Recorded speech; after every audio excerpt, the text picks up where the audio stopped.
कुमारी आबिदा बेगम, सहायक प्राध्यापक राजनीति विज्ञान, शासकीय कमला देवी राठी महिला स्नातकोत्तर महाविद्यालय राजनांदगांव, कक्षा BA भाग 3, विषय राजनीति विज्ञान, प्रश्न पत्र प्रथम, अंतर्राष्ट्रीय राजनीति की इकाई 2 के टॉपिक अंतर्राष्ट्रीय राजनीति के विभिन्न सिद्धांत के बारे में बताने जा रही हूँ। लेक्चर के प्रथम भाग में मैं व्यवस्था सिद्धांत और खेल सिद्धांत पर चर्चा करूँगी। अंतर्राष्ट्रीय राजनीति का पहला सिद्धांत व्यवस्था सिद्धांत है।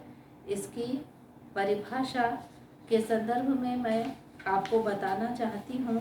कोलिन चेरी के अनुसार व्यवस्था एक ऐसा संपूर्ण संघटक है जो लक्षणों के विभिन्न निर्माणक भागों में सम्मिलित रहती है। रूपरेखा पर यह प्रकाश डालना चाहती हूँ कि व्यवस्था सिद्धांत का प्रयोग अनेक अनुशासनों में किया गया है और विभिन्न अनुशासनों में व्यवस्था की कई परिभाषाएं अपनाई गई है। मोटे रूप में व्यवस्था किन्हीं वस्तुओं या अवयवों का वह समूह है जिसमें वस्तुओं या अवयवों का एक दूसरे के साथ संरचनात्मक संबंध होता है। अब हम देखेंगे अंतर्राष्ट्रीय राजनीति के अध्ययन में व्यवस्था सिद्धांत का अर्थ। इसके 3 अर्थ हैं। पहला अर्थ है व्यवस्था का अंतर्राष्ट्रीय कार्यकर्ताओं का ऐसा विन्यास जिसमें परस्पर क्रियाएं स्पष्ट रूप से पहचानी जा सकती है। व्यवस्था का दूसरा अर्थ विशेष विन्यास जिसमें स्वयं विन्यास का स्वरूप ही राज्यों के व्यवहार की व्याख्या करने में सबसे महत्वपूर्ण तत्व माना जाता है। तीसरे अर्थ में अंतर्राष्ट्रीय राजनीति के अध्ययन में विशेष प्रकार की प्रविधियों के प्रयोग को व्यवस्था कहते हैं। पहला अर्थ अंतर्राष्ट्रीय वास्तविकता के बारे में बताता है। जेम्स रोजिनो ने इसी अर्थ में व्यवस्था सिद्धांत का प्रयोग करते हुए इसे वर्णन का एक तरीका माना है। दूसरा अर्थ अंतर्राष्ट्रीय वास्तविकता की व्याख्या करता है। केनेथ बोल्डिंग और चार्ल्स मैक्लेलैंड ने इसी अर्थ में व्यवस्था सिद्धांत का प्रयोग करते हुए अंतर्राष्ट्रीय व्यवहार के प्रमुख चरों की व्याख्या करने का प्रयास किया है। तीसरा अर्थ अंतर्राष्ट्रीय वास्तविकता का विश्लेषण करता है। प्रणाली के रूप में व्यवस्था का अर्थ एक ऐसे विशिष्ट दृष्टिकोण से है जो अंतर्राष्ट्रीय राजनीति की विस्तृत आधार सामग्री में सैद्धांतिक व्यवस्था लाना चाहता है। जॉर्ज लिस्का और आर्थर ली बर्न्स ने ऐसे ही विभिन्न दृष्टिकोण विकसित कर अंतर्राष्ट्रीय राजनीति पर लागू किया है। अंतर्राष्ट्रीय व्यवस्था एक क्रियाशील गतिमान व्यवस्था और विशिष्ट काल में उसका विशिष्ट रूप रहता है। जैसे मानव शरीर में बाल्यावस्था, किशोरावस्था, युवावस्था, वृद्धावस्था आती है। यदि एक व्यवस्था के सब अंग समान रूप से विकसित होते हैं तो स्वस्थ विकास होता है। जैसे सावयव में एक ही विशिष्ट अंग का बढ़ना रोग का लक्षण है, उसी प्रकार जब एक राष्ट्र शक्तिशाली हो जाता है तो युद्ध होता है, क्रांतियां होती हैं। मार्टिन कैपलन का अंतर्राष्ट्रीय व्यवस्था सिद्धांत के संदर्भ में मैं बताना चाहूँगी कि अंतर्राष्ट्रीय क्षेत्र में व्यवस्था सिद्धांत को लोकप्रिय बनाने में मार्टिन कैपलन का विशिष्ट योगदान है। कैपलन ने अंतर्राष्ट्रीय राजनीतिक व्यवस्था के 6 प्रतिमानों की कल्पना की है। पहला प्रतिमान है शक्ति संतुलन व्यवस्था, दूसरा शिथिल द्विध्रुवीय व्यवस्था, तीसरा पॉइंट है दृढ़ द्विध्रुवीय व्यवस्था, चौथा पॉइंट है व्यापक अंतर्राष्ट्रीय व्यवस्था, पांचवा है सोपानीय अंतर्राष्ट्रीय व्यवस्था और छठवें पॉइंट पर है इकाई वीटो व्यवस्था। पहले पॉइंट में हम शक्ति संतुलन व्यवस्था की चर्चा करेंगे। कापलान के अनुसार 18वीं-19वीं शताब्दी में पश्चिमी देशों में, विशेषकर यूरोप में जो शक्ति संतुलन का सिद्धांत प्रचलित रहा है वह शक्ति संतुलन व्यवस्था का एक अच्छा उदाहरण है। इसमें दो प्रकार के कार्यकर्ता होते हैं, एक आवश्यक कार्यकर्ता, दूसरे लघु कार्यकर्ता। महत्वपूर्ण आवश्यक राष्ट्रीय कार्यकर्ता हैं जैसे अमेरिका, रूस, फ्रांस, ब्रिटेन, चीन आदि। लघु कार्यकर्ता में छोटे छोटे देशों को सम्मिलित किया गया है। विश्व का इतिहास हमें यह बताता है कि 18वीं-19वीं शताब्दी में शक्ति संतुलन व्यवस्था ने एक पूर्ण व्यवस्था के रूप में काम किया, पर बाद में नियमों के समुचित पालन के अभाव में इस व्यवस्था के टूटने से विश्व के विभिन्न ताकतों के बीच जो असंतुलन पैदा होता है, उसके कारण व्यवस्था में बदलाव होता है। दूसरा पॉइंट, शिथिल द्विध्रुवीय व्यवस्था। यह परिवर्तन तब होता है जब दो राष्ट्रीय राज्य अपने सहयोगी राज्यों के साथ मिलकर दो अलग अलग गुट पर नेतृत्व कायम कर लेते हैं। शिथिल स्वरूप का मतलब है कि गुट के अंदर मतभेद की गुंजाइश रहती है। शिथिल द्विध्रुवीय व्यवस्था में गुटीय कर्ता होते हैं, निर्गुट कर्ता होते हैं तथा संयुक्त राष्ट्र संघ के रूप में सार्वभौम कर्ता भी होते हैं। तीसरा पॉइंट है दृढ़ द्विध्रुवीय व्यवस्था। दृढ़ द्विध्रुवीय व्यवस्था शिथिल द्विध्रुवीय व्यवस्था का बदला हुआ रूप है। इनका प्रादुर्भाव उन परिस्थितियों में होगा जब निर्गुट राज्य प्रभावहीन और महत्वहीन बन जाए। इस व्यवस्था का अस्तित्व तब संभव है जब दोनों गुटों का शक्तिशाली सोपानीय संगठन हो। निर्गुट राज्यों के लुप्त होने पर मध्यस्थ कारक नहीं होने के कारण तनाव बढ़ता है, जिससे व्यवस्था अस्थायी बनती जाती है। चौथा पॉइंट है सार्वभौमिक अंतर्राष्ट्रीय व्यवस्था। इसमें मैं ये बताना चाहती हूँ कि सार्वभौमिक अंतर्राष्ट्रीय व्यवस्था का विकास तब होता है जब शिथिल द्विध्रुवीय व्यवस्था में मुख्य राज्य के कार्यों का विस्तार ज़्यादा हो जाता है। साथ ही सार्वभौम अंतर्राष्ट्रीय संगठन जैसे संयुक्त राष्ट्र संघ इतना शक्तिशाली होता है कि राष्ट्रीयकर्ताओं के बीच होने वाले युद्ध को रोक सके। इस व्यवस्था में विश्वव्यापी उद्देश्यों के समर्थक कर्ताओं तथा गैर गुटीय कर्ताओं का प्राबल्य रहता है। अगली व्यवस्था है पदसोपानीय अंतर्राष्ट्रीय व्यवस्था। इसमें संगठन के भौगोलिक तत्वों की जगह प्रकार्यात्मक तत्व अधिक मजबूत होते हैं। इसमें एक विश्वव्यापी कर्ता प्रायः सारे विश्व को समेट लेता है और सिर्फ एक राष्ट्र बाहर रह जाता है। यह सोपानीय व्यवस्था निदेशात्मक और गैर निदेशात्मक दोनों प्रकार की हो सकती है। यदि यह किसी निरंकुश राज्य जैसे नाजी जर्मनी जैसे किसी राष्ट्रीयकर्ता के द्वारा की गई विश्व विजय का परिणाम है तो निदेशात्मक होगी, और यदि यह प्रजातांत्रिक देशों में प्रचलित नियमों पर आधारित हो तो गैर निदेशात्मक कहलाएगी। अगली व्यवस्था है इकाई वीटो अंतर्राष्ट्रीय व्यवस्था। इकाई वीटो अंतर्राष्ट्रीय व्यवस्था का मूल तत्व है कि हर राज्य के पास अपने विरोधी को नष्ट करने की क्षमता रहती है। इसमें सभी कर्ताओं की क्षमता लगभग समान होती है।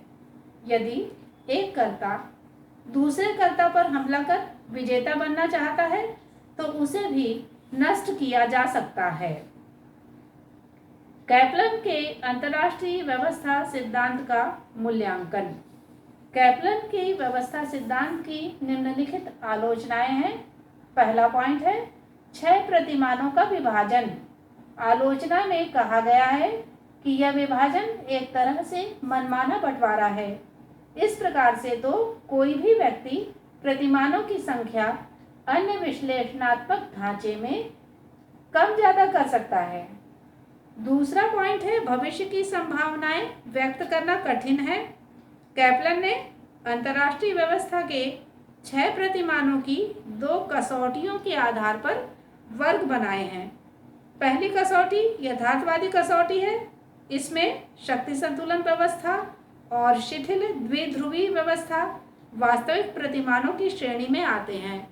दूसरी बात है आदर्शवादी कसौटी। इसमें अन्य 4 संभव प्रतिमानों की श्रेणी में आते हैं। इनके आधार पर कैपलन ने भविष्य में अंतर्राष्ट्रीय व्यवस्था का एक सामान्य सिद्धांत बनाने का प्रयत्न किया है, पर भविष्य की संभावनाएं व्यक्त करना बहुत कठिन है। यह कोरा आदर्श मात्र है। तीसरी बात है पहले से छठे प्रतिमान की ओर चलना जरूरी नहीं। आलोचकों के अनुसार यह आवश्यक नहीं कि अंतर्राष्ट्रीय व्यवस्था एक से दूसरे प्रतिमान में बदली जाती हो। चौथा पॉइंट है दृढ़ द्विध्रुवी व्यवस्था में परिवर्तन आवश्यक नहीं। कैपलन की मान्यता है कि शिथिल द्विध्रुवी व्यवस्था का बदलाव दृढ़ द्विध्रुवी व्यवस्था में होगा। आलोचकों के अनुसार वर्तमान में दृढ़ ध्रुवी व्यवस्था तभी बन सकती है जब निर्गुण देशों का अंतर्राष्ट्रीय मंच से लोप हो जाए, पर गुटनिरपेक्ष देशों की संख्या बढ़ रही है। अब शक्ति के मात्र 2 ही केंद्र नहीं रह गए हैं, शक्ति के अनेक केंद्रों का उदय हुआ है। ऐसी स्थिति में शिथिल द्विध्रुवी व्यवस्था दृढ़ द्विध्रुवी व्यवस्था में न बदलकर बहुध्रुवी व्यवस्था में बदल रही है। अगली आलोचना में मैं ये बताना चाहती हूँ कि साम्राज्यवाद उपनिवेशवाद के पुनर्जीवित होने की संभावना। आलोचकों का मानना है कि कैपलन यह मानता है कि विश्वव्यापी अंतर्राष्ट्रीय व्यवस्था के सोपानीय व्यवस्था में बदलने पर एक राष्ट्र सार्वभौमिक कर्ता के रूप में होगा। ऐसा बदलाव साम्राज्यवाद उपनिवेशवाद के पुनर्जीवित होने पर ही संभव है। अगला पॉइंट है इकाई वीटो व्यवस्था नुकसानदायक। कैपलन के इस प्रतिमान के अनुसार अंतर्राष्ट्रीय व्यवस्था इकाई वीटो व्यवस्था है, यानी राष्ट्र स्वयं नष्ट होने से पहले दूसरों को नष्ट करने में समर्थ होगा, क्योंकि उसके पास घातक अस्त्रों का अस्तित्व होगा। वीटो के कारण हर राज्य के निर्णय अंतिम होंगे। दूसरा सिद्धांत खेल सिद्धांत है। इसके बारे में मैं यह बताना चाहती हूँ कि अंतर्राष्ट्रीय राजनीति में मार्टिन कैपलन, आर्थर ली बर्न्स तथा रिचर्ड क्वांट ने खेल सिद्धांत के प्रतिमानों को अपनाने का प्रयत्न किया है। इन विचारकों ने अंतर्राष्ट्रीय राजनीति को समझने के लिए खेलों का माध्यम अपनाया है। खेल उपागम विश्लेषण का एक तरीका है। इसमें कई विकल्पों में से श्रेष्ठ विकल्प का चयन करना होता है। यह सिद्धांत इस सवाल का जवाब है कि कौन सी परिस्थितियों में कौन सा निर्णय विवेक संगत होता है। इस सिद्धांत में यह मान लिया जाता है कि जिस प्रकार शतरंज आदि खेलों में खिलाड़ी अपने प्रतिद्वंदी को हराने के लिए विभिन्न तरह की चालें चलते हैं, उसी प्रकार अंतर्राष्ट्रीय राजनीति में भी राज्य नाना प्रकार की चालें चलकर अपने विरोधियों को परास्त करने का प्रयत्न करते हैं। दोनों में कई समानताएं हैं। पहला पॉइंट है संघर्ष की स्थिति। दोनों खेलों में संघर्ष की स्थिति होती है। इसमें दोनों पक्ष जीतने की पूरी कोशिश करते हैं। दूसरा पॉइंट है दोनों पक्षों का उद्देश्य समान है। दोनों पक्षों का एकमात्र लक्ष्य संघर्ष में सफलता हासिल करना होता है। तीसरी बात है साधनों की समानता। इसे साधनों की समानता के संदर्भ में इस तरह समझा जा सकता है, जैसे शतरंज का खिलाड़ी अपने विरोधी की चालों का बारीकी से अध्ययन करता है। उसकी संभावित चालों से बचने के लिए, उनकी काट करने के लिए सोच समझकर चालें चलता है, जिससे खेल में सफलतापूर्वक विजय प्राप्त कर सके। अंतर्राष्ट्रीय राजनीति में भी यही स्थिति होती है। प्रत्येक देश अपने विरोधी देश की संभावित चालों को पूरी तरह समझने की कोशिश विभिन्न साधनों से करता है और उन्हें असफल करने के लिए अपनी ऐसी नई चालें चलता है जिससे उसकी स्थिति मजबूत हो। खेल सिद्धांत में जिस खेल की चर्चा हम कर रहे हैं वह युक्ति का खेल है, जैसे शतरंज। संयोग का खेल नहीं है, जैसे क्रिकेट। खेल के समान इस सिद्धांत में भी स्वयं के नियम, खिलाड़ी, क्रियाएं, रणनीति और क्षतिपूर्ति इत्यादि होते हैं। खिलाड़ी का मतलब है जो निर्णय लेता है। खिलाड़ी 2 या 2 से अधिक हो सकते हैं। नियम खेल के नियम होते हैं, जैसे शतरंज के खेल का नियम है कि पैदल मोहरा एक बार में 1 या 2 घर प्राप्त कर सकता है। खेल के नियम ही यह तय करते हैं कि एक खिलाड़ी क्या कदम उठाएगा। खेल में हर खिलाड़ी यह प्रयत्न करता है कि वह ज़्यादा से ज़्यादा लाभ ले सके। प्रमुख संप्रत्यय की चर्चा करना चाहूँगी। इसमें पहला पॉइंट है रणनीति। रणनीति दूसरे की चालों को देखकर अपने लिए चतुराई पूर्वक चाल निर्धारित करना है। विरोधी का होना, खेल में विरोधी का होना आवश्यक है। तीसरी बात है क्षतिपूर्ति। क्षतिपूर्ति का मतलब है खेल के आखिर में क्या मूल्य प्राप्त होगा। नियम, खेल के आधारभूत नियम होने चाहिए। लास्ट पॉइंट है सूचना। खेल के सभी विकल्पों की जानकारी खिलाड़ियों को होनी चाहिए। अब हम खेल के प्रकार की बात करेंगे। पहला प्रकार है शून्य जोड़ खेल। इसमें कुछ खिलाड़ियों की हानि, दूसरे खिलाड़ियों का लाभ होता है। दूसरा है स्थिर जोड़ का खेल। यह इस तरह का खेल है किसी भी पक्ष को लाभ किसी दूसरे की कीमत पर नहीं मिलता। जैसे यदि एक ऐसा बाजार है जहां एक सामान निश्चित संख्या और निश्चित मूल्य पर ही बिकता है, तो सभी प्रतिद्वंदी दुकानदार जो इस सामान को बेचेंगे उससे दूसरे को कोई नुकसान नहीं होगा, सभी को समान लाभ प्राप्त होगा। तीसरी बात है अशून्य जोड़ खेल। इस तरह का खेल दोनों खेलों के बीच की स्थिति का प्रतीक है। इसमें खेलों के विभिन्न पक्षों के बीच सहयोग भी रह सकता है और प्रतिस्पर्धा भी। आगे हम देखेंगे खेल सिद्धांत में अंतर्राष्ट्रीय राजनीति का अध्ययन। इसमें हम कुछ बातों का ध्यान रखते हैं।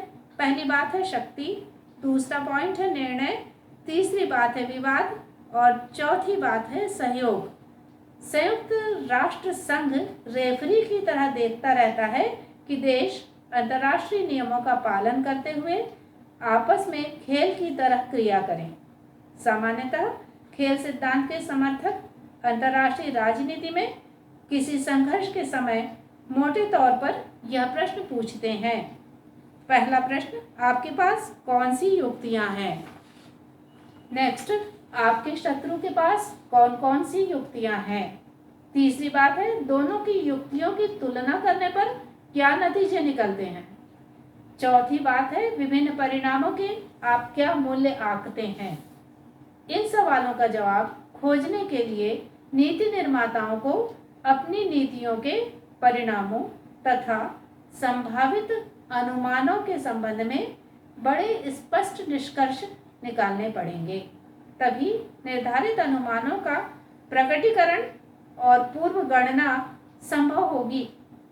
अंतर्राष्ट्रीय संघर्षों को अध्ययन में इस सिद्धांत का हम बहुत प्रयोग करते हैं। अंतर्राष्ट्रीय संघर्षों के निश्चित स्वरूप होते हैं, जैसे विरोध, तनाव, झड़प, दौत्य संबंधों को तोड़ना, आर्थिक नाकेबंदी, युद्ध इत्यादि।